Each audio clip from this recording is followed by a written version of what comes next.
देना देना था।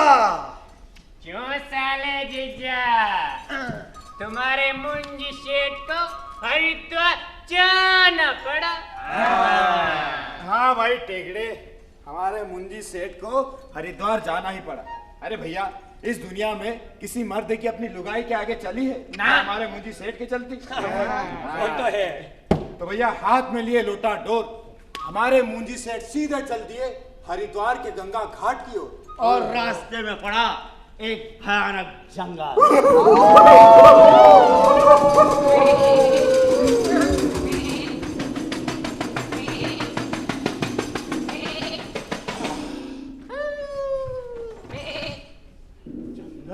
जंगल में थे फल फ्रूटन के पेड़। वाह, हमारे मुंजी सेठ आवे तोड़े खावे, आवे तोड़े खावे, आवे तोड़े खावे, आवे तोड़े खावे। भैया जितना पेट में समाया उतना खाया, वरना गमछा तो है ही भाया।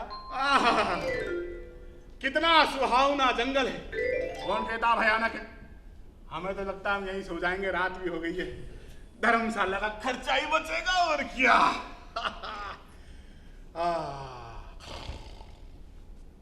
इसके बाद हमारे मुंजी सेठ की कंजूसी की वाहवाही तीनों लोकों में फैलने लगी, दशों दिशाओं में फैलने लगी, और ये बात सीधी पहुंची महालक्ष्मी माता के पास। और महालक्ष्मी माता ने इस पृथ्वी लोक पर अपने इस अटूट भक्त की परीक्षा के लिए पता है किसे भेजा? किसे?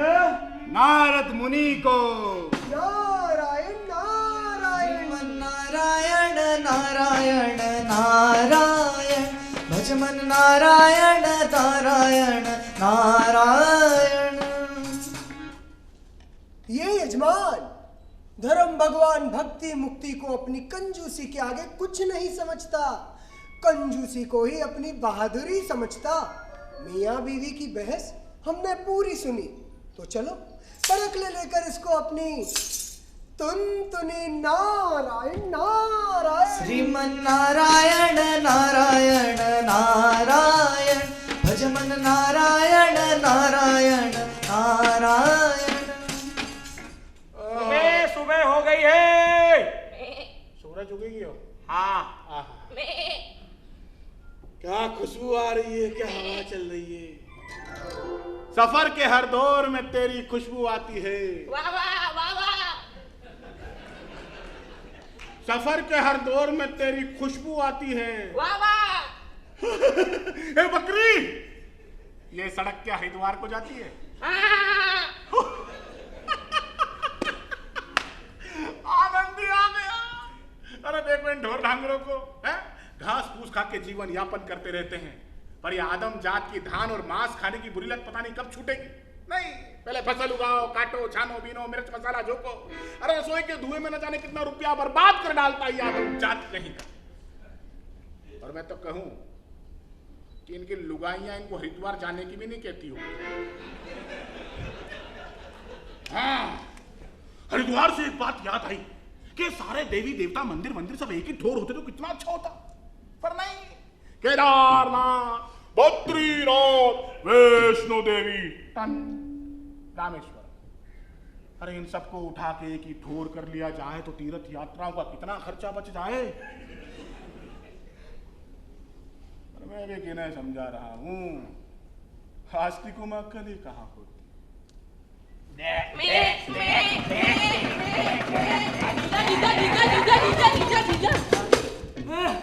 थक गए, फिर क्या हुआ?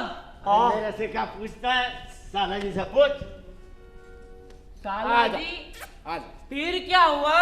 फिर हमारे मुंजी सेठ जंगल की यात्रा करते हुए, फल फ्रूट खाते हुए, पशु पक्षियों से ज्ञान अर्जित करते हुए सीधे कहां पहुंचे पता है? कहां? अबे गंगा घाट पर। चले? अबे दौड़ो। जय माता दी, जय माता दी, जय माता दी। ओम झुम झुम झुमारी झुम झुम झुमारी झुम झुम झुमारी झुम झुम झुमारी झुम झुम झुमारी झुम झुम झुमारी झुम झुम झुमारी झुम झुम झुमारी झुम। ऐसे हो गए के मंदिर, फिर अपन तो नहाए। जय हो गंगा मैया की। नमस्कार जजमान। मैं आशा, मैं राम। करना है कुछ पुण्य का काम, आपका पिंडदान या नक्षत्रों का ध्यान। बोलिए यजमान। आसाराम। यजमान, क्या है? यदि आप चाहें तो मंदिर के पीछे के रास्ते से अति सुंदर दर्शन करा सकते हैं। किसके? प्रभु के। बहुत बढ़िया, चलो। यजमान, क्या? मात्र 501 रुपये का चंदा लगेगा, मात्र। हट!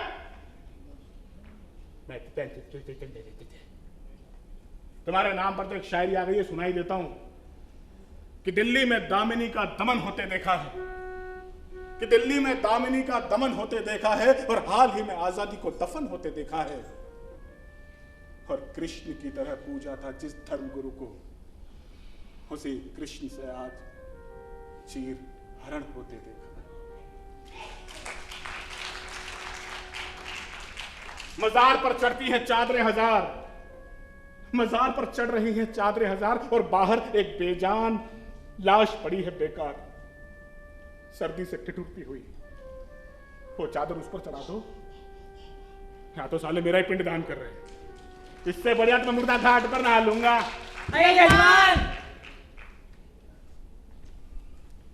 लाश पड़ी है बेकार। ऐसे ऐसे पाखंडी पंडों की करते हुए बेइज्जती हमारे मुंजी सेठ पहुंचे अपने अगले पड़ाव पर। कहाँ? मुर्दा घाट पर। चले वहां भी। दौड़ो। डुबुक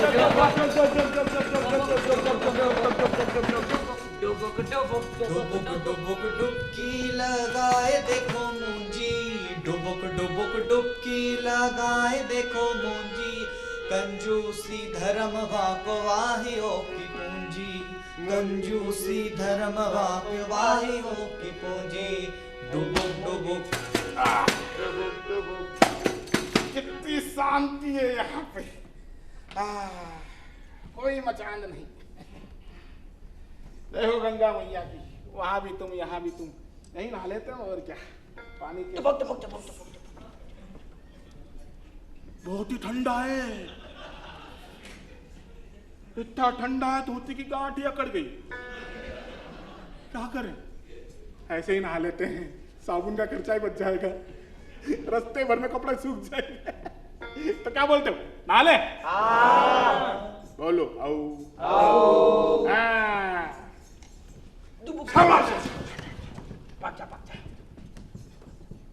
अरे इससे साफ तो गांव का नाला था रे,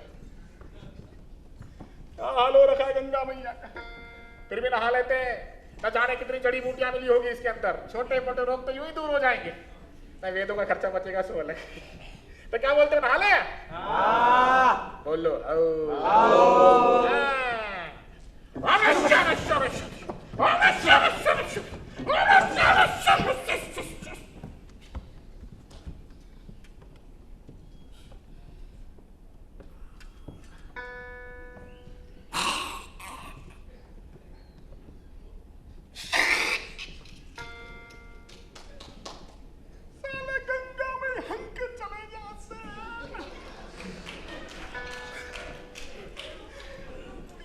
ओम नमो नारायणाय नमः।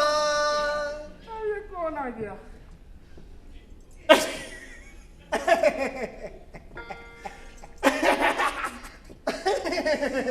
शाबाश पंडा जी। हाँ जी। आप जैसों की वजह से तो मैं मुर्दा घाट पर नहाने आया, और आपने यहाँ भी मेरा पीछा नहीं छोड़ा। लक्ष्मी की अखूट भक्ति देखकर मेरे तो दिल की कली कली खिल गई। अरे पीढ़ियों के पंडे को देखकर यदि आप जैसे यजमान खुश ना होंगे तो और कोनो का मेरे दानवीर कर्मी होगी यजमान। अपने दाहिने हाथ से एक सोने का टका दान करके तो देखिए, आपका कल्याण निश्चित है, बता रहे हैं। वाह, जो अपने हाथ से चाहे वो दाया हो या पाया, सोने का टका दे। वो लक्ष्मी का भगत नहीं, गौर नास्तिक है। अरे मुझे आपको देखकर प्रसन्नता हुई, हाँ। आप भी मुझे देखकर प्रसन्न होइए। चाहिए। अरे कोरी मोरी प्रसन्नता से कहाँ पेट भरता है यजमान, कुछ ना कुछ तो मांगना ही पड़ता है, और जब कुछ भी मांगा चाहे तो खुशी खुशी दान देना चाहिए। बहुत ही ढेट हो यार। हाँ जी। तो सुनो, देने के नाम पर मैं किसी को मुंहफट की गाली नहीं देता, सोने का टका बहुत दूर की बात है। यदि सोने का टका ना दे सके तो चांदी का दीजिए, और चांदी का देने की हैसियत नहीं है ना तो तांबे से काम चला लेंगे, दे दीजिए। अच्छा हाँ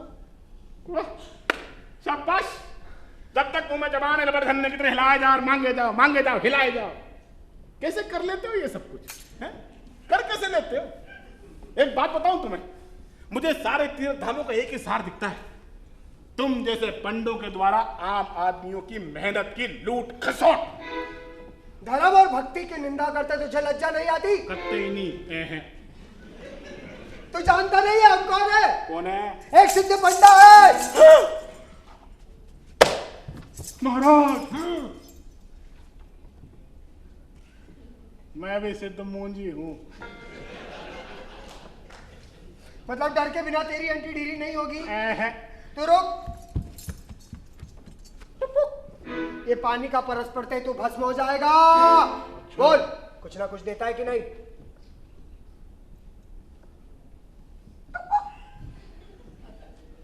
पंडा जी, ये गंगा का बहता पानी किसी से डरे तो ये मूंजी डरे, और यदि आप लेने के नाम पर किसी को मार सकते हो तो मैं भी टहरा पक्का मूंजी, ना देने के नाम पर मरने को तैयार। मारो। यजमान, क्या? मेरे गणित से एक बात साफ है कि आप मुझे यहाँ पर एक चुटकी धूल भी नहीं देना चाहते। आगे औकात पे। तो जरा एक बार सोच के देखिए, क्या? यदि मैं आपके गांव पैदल 500 कोस दूर चलता हुआ आऊं केवल एक मुट्ठी आटा लेने, तो क्या आप आटा देने की हामी भरेंगे? अरे कितने लगते हो, इतनी बेइज्जती की बात भी डटे हो। काम है हमारा। तो फिर रुको, 1 मिनट दो सोचने के लिए। ऐसा सोचने वाली बात है कि कोई इतनी दूर से पैदल चलता हुआ सिर्फ एक मुट्ठी आटा लेने के लिए मेरे गांव तो आएगा नहीं, और मान लो कि ये आया तो आने और जाने में से खाया पिया आटा ही निकल जाएगा। तो क्या बोलते हो, कर दे? हाँ बोलो आओ। हाँ, तो पंडा जी, यदि आप केवल एक मुट्ठी आटा लेने की गरज से मेरे गांव पधारे तो आपको एक मुट्ठी आटा जरूर दिया जाएगा। मैं आटा देने की केवल हामी भर रहा हूं, देने के नाम पर तो चिड़ है। अरे मैंने भी केवल आपसे हामी लिया यजमान, ले लो। वरना लेने शब्द से अच्छा तो हमें राम का नाम भी नहीं लगता। वो तो उसकी महिमा का गुणगान इसलिए कर लेते हैं ताकि उसके नाम पर कोई कुछ न कुछ दे दे, अन्यथा नारायण नारायण। वाह, कितनी बढ़िया बात बोल गया ये पंडा। मैं भी बहुत दिनों से सोच रहा हूं कि नकली दाढ़ी मूछ लगाकर नॉर्मल बाबा बन जाऊं और सब पर कृपा बरसाऊं, सोफे पर बैठे बैठे। मैं अपने बाप का जावी क्या रहा है, काले जाम और अंगूरी तो बोलने। बाप रे बाप, वाह, कहानी तो बड़ी सिस्टेस्टिक होते जा रही है। सरकारी पास आती फेल, सिस्टेस्टिक नहीं स्टैटिक होती जा रही है। अरे जिया जी, देखो हमारे गांव के दो बड़े विद्वान।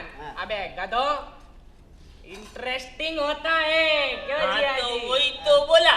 अच्छा इंटरेस्टिंग। दोनों अनपढ़ है। फिर क्या हुआ साले जी? भैया, हमारे मुंजी सेठ अपनी यात्रा संपन्न करते हुए सीधे पहुंचे अपने गांव, इधर जहां उनकी सेठानी बनी ठनी टिप टॉप, होठों पे लगाए लॉलीपॉप, हाथ में सजाए थाली, थाली में लिए रोली, लच्छा, कुमकुम, अगरबत्ती, मोमबत्ती, धूपबत्ती, ना जाने कौन कौन सी बत्ती लेकर हमारे मुंजी सेठ क्या कर रही थी? क्या इंतजार? तो नाच। कब आएगा मेरे बनियारे, कब आएगा मेरे बनियारे, कब आएगा मेरे बनियारे, कब आएगा मेरे बनियारे, वो तेरी बनियाइन रसता दे, कब आएगा मेरे बनियारे, कब आएगा मेरे बनियारे, डंडक डंडक डंड। राम राम हरिया काका। हरिया काका, हाँ, अरे आओ कभी दुकान पे। अरे तुम्हारे से आ गए हम। अरे किससे सुनाएंगे मजेदार मजेदार, चाय पियेंगे आधा देकर। आप पैसा तुम दे देना, हमारे बाप पे क्या जा रहा। आओ आओ। हाँ। हाय राम, ये क्या कर रहे हो? तू क्या कर रही है? घी जला रही, रोली लच्चे कुमकुम अगरबत्ती मोमबत्ती नारी जाके आ गए, फिर भी तुम्हारी कंजूसी की बात नहीं मिटी। भगवान की खाला, तू साथ चलती तो देखती वहां पर पंडे का चोल चला। सालों ने पैसों की लूट के सब मचा रखी है। तुमने किसी पंडे को कोई दान दक्षिणा दी कि नहीं दी? पर तू क्या जानती नहीं है, देने के नाम पर मुझे चिढ़े।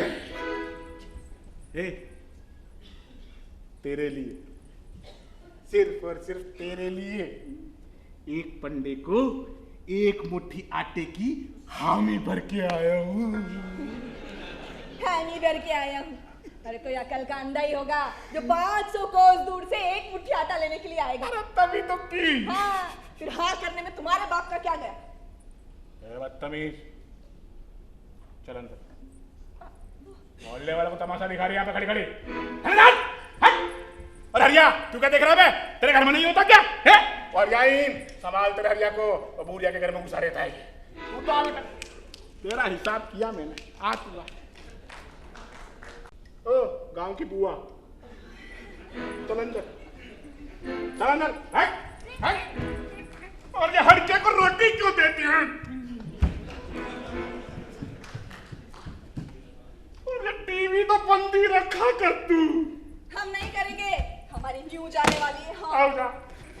टड़ंग टड़ंग टड़ंग, चैन से सोना है तो जाग जाइए, डडंग डडंग डडंग वरना अपने घरों से भाग जाइए, डडंग डडंग डडंग।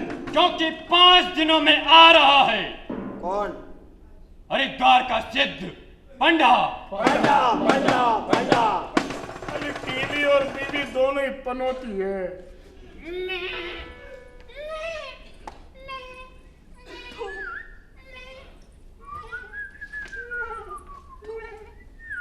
अजी सुनते हो?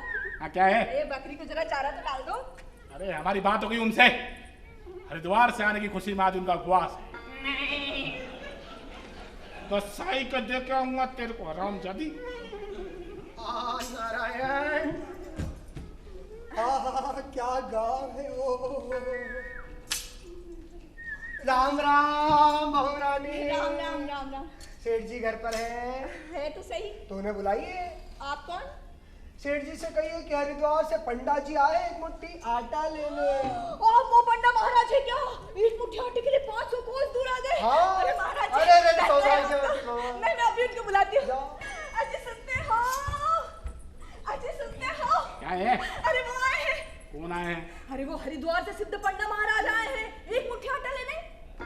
चलो उठो, उनको बैठाओ, आओ भगत करो और उनको एक मुट्ठी आटा देके विदा करो। चलो ना। सचमुच ही आ गया? हाँ तो बाहर खड़े हैं वो। चलो चलो चलो जल्दी चलो। हाँ तू एक काम कर ना, तू जाकर पंडित को बोल कि सेठ जी के ना पेट में हार्ट अटैक सा हो गया। हाय राम, कैसी बातें कर रहे हो? वो पंडा महाराज जी बाहर खड़े हैं, 500 कोस दूर से आए हैं, एक मुट्ठी आटा लेने के लिए। तेरे को एक मुट्ठी आटा क्या मामूली चीज लग रही है? हाँ तो। अरे जरा सोच, जिस एक मुट्ठी आटे के लिए वो इतनी दूर से पैदल पैदल चलता हुआ मेरे गांव आ सकता है, उस एक मुट्ठी आटे की कीमत क्या होगी?